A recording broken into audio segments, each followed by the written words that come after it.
ईद मुबाहला 24 ज़िलहज ईद मुबाहला का दिन है। इस दिन रसूल खुदा सल्लल्लाहु अलैहि वसल्लम ने नसारा नजरान से मुबाहला किया और इस्लाम को ईसाईयत पर कामयाबी अता की। फ़तह मक्का के बाद पैगंबर इस्लाम सल्लल्लाहु अलैहि वसल्लम ने नजरान के नसारा की तरफ ख़त लिखा जिसमें इस्लाम कबूल करने की दावत दी। नसारा नजरान ने इस मसले पर काफ़ी गौर व फिक्र करने के बाद ये फ़ैसला किया कि 60 अफराद पर मुश्तमिल एक कमेटी तश्कील दी जाए जो हकीकत को समझने और जानने के लिए मदीना रवाना हो।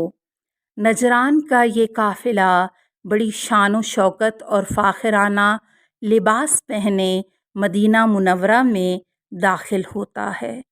मीरे कारवां पैगंबर इस्लाम सल्लल्लाहु अलैहि वसल्लम के घर का पता पूछता है।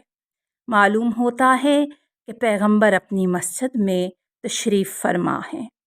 कारवां मस्जिद में दाखिल होता है। पैगंबर ने नजरान से आए अफराद की निस्बत बेरुखी ज़ाहिर की जो कि हर एक के लिए सवाल बरअंगेज़ साबित हुआ। ज़ाहिर सी बात है कारवां के लिए भी नागवार गुज़रा कि पहले दावत दी अब बेरुखी दिखा रहे हैं, आखिर क्यों? हमेशा की तरह इस बार भी अली इब्ने अबी तालिब अलैहिस्सलाम ने इस गुत्थी को सुलझाया। ईसाइयों से कहा कि आप तजम्मुलात और सोने जवाहरात के बग़ैर आदि लिबास में हज़रत सल्लल्लाहु अलैहि वसल्लम की खिदमत में हाज़िर हो जाएं, आपका इस्तकबाल होगा। अब कारवां आदि लिबास में हज़रत की खिदमत में हाज़िर हुआ। उस वक्त पैगंबर इस्लाम सल्लल्लाहु अलैहि वसल्लम ने उनका गर्मजोशी से इस्तकबाल किया और उन्हें अपने पास बिठाया। मीरे कारवां अबू हारसा ने गुफ्तगू शुरू की। हज़रत का ख़त मौसूल हुआ। मुश्ताकाना आपकी खिदमत में हाज़िर हुए ताकि आपसे गुफ्तगू करें। जी हाँ, वो ख़त मैंने ही भेजा है और दूसरे हुक्काम के नाम भी ख़त अरसाल कर चुका हूँ और सबसे एक बात के सिवा कुछ नहीं मांगता, वो ये कि शिर्क और इल्हाद को छोड़कर खुदाए वाहिद के पैगाम को कबूल करके महब्बत और तौहीद के दीन इस्लाम को कबूल करें। अगर आप इस्लाम कबूल करने को एक खुदा पर ईमान लाने को कहते हैं तो हम पहले से ही खुदा पर ईमान रखते हैं।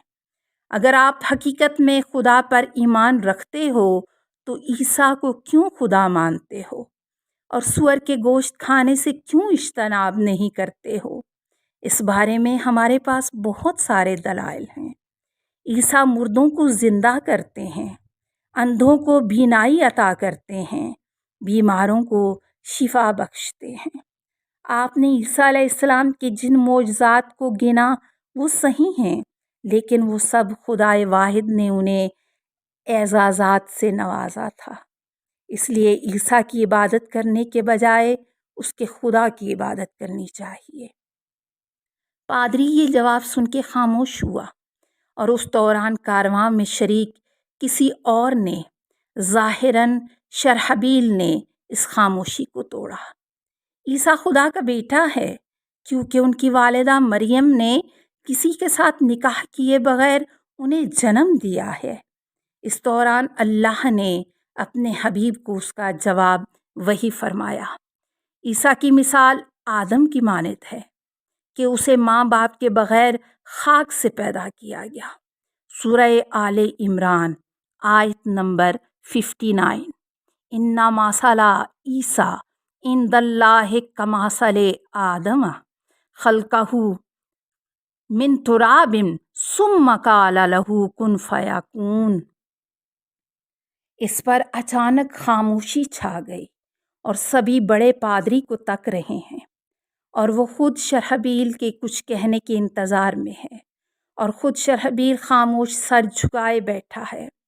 آخرکار اس رسوائی سے اپنے آپ کو بچانے کے لیے بہانہ بازی پر اتر آئے اور کہنے لگے، ان باتوں سے ہم مطمئن نہیں ہوئے ہیں، اس لیے ضروری ہے کہ سچ کو ثابت کرنے کے لیے مباہلہ کیا جائے۔ خدا کی بارگاہ میں دست بدعا ہو کے جھوٹے پر لعنت کی درخواست کریں۔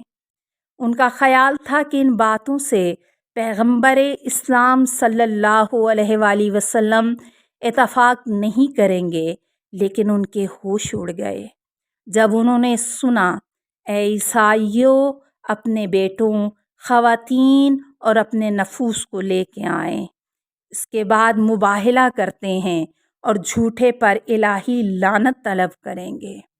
سورہ آل عمران آیت نمبر 61۔ فمن حاجاک فیہ من بعد ما جاءک من العلم فقل تعالوا ندعو ابناءنا وابناءکم ونساءنا ونساءکم وانفسنا وانفسکم ثم نبتہل فنجعل لعنت اللہ علی الکاذبین۔ اس پر طے یہ ہوا کہ کل سورج کے طلوع ہونے کے بعد شہر سے باہر مدینہ کے مشرق میں واقع صحرا میں ملتے ہیں۔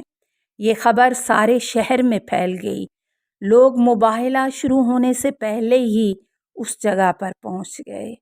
نجران کے نمائندے آپس میں کہتے تھے کہ اگر آج محمد صلی اللہ علیہ وآلہ وسلم اپنے سرداروں اور سپاہیوں کے ساتھ میدان میں حاضر ہوتے ہیں تو معلوم ہوگا کہ وہ حق پر نہیں ہیں، اور اگر وہ اپنے عزیزوں کو لے کر آتے ہیں تو وہ اپنے دعوے کے سچے ہیں۔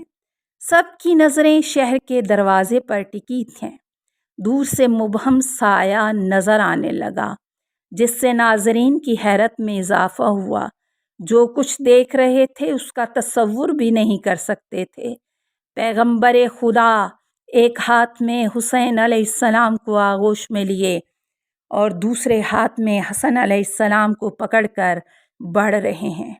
حضرت کے پیچھے پیچھے ان کی دختر گرامی سید النساء العالمین حضرت فاطمہ الزہرا سلام اللہ علیہا چل رہی ہیں، اور ان کے پیچھے حضرت کا عمو زاد بھائی حسنین کے بابا اور فاطمہ کے شوہر علی ابن ابی طالب علیہ السلام ہیں۔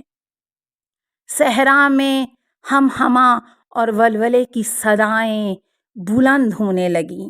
کوئی کہہ رہا ہے، دیکھو پیغمبر اپنے سب سے زیادہ قریبی لوگوں کو لے کر آئے ہیں۔ دوسرا کہہ رہا ہے، اپنے دعوے پر اسے اتنا یقین ہے کہ ان کو ساتھ لایا ہے۔ اس بیچ بڑے پادری نے کہا، میں تو ان چہروں کو دیکھ رہا ہوں جو اگر پہاڑ کی طرف اشارہ کریں وہ بھی اپنی جگہ سے ہل جائیں۔ اگر انہوں نے دعا کے لیے ہاتھ اٹھائے تو ہم اسی صحرا میں قہر الہی میں گرفتار ہو جائیں گے اور ہمارا نام صفحۂ ہستی سے مٹ جائے گا۔